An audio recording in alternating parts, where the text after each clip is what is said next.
কঠিন বিপদেও ভেঙে পড়া যাবে না। কঠিন বিপদে মানুষ ভেঙে পড়ে। দেখা যায় কোনো পরিস্থিতির শিকার হয়ে আত্মহত্যা করে ফেলে।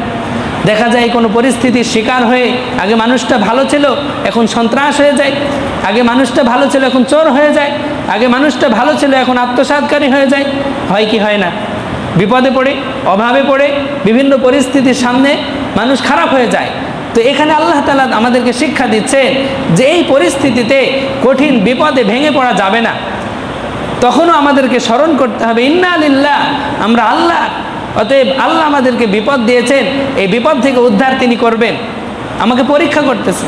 ওয়া ইন্না ইলাইহি রাজিউন, এবং আমি যে এই বিপদে পড়ে আল্লাহর প্রতি আস্থা হারিয়ে ফেলবো, ধৈর্যহীন হয়ে যাব, আমি যে অন্যায় কাজে লিপ্ত হব, এই হিসাব আমাকে আল্লাহর কাছে যে দিতে হবে। ওয়া ইন্না ইলাইহি রাজিউন, অতএব মন্দ কিছু করা যাবে না।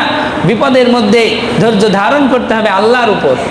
তার উপর, আল্লাহর উপরে বিপদে ধৈর্য ধারণ করতে হবে।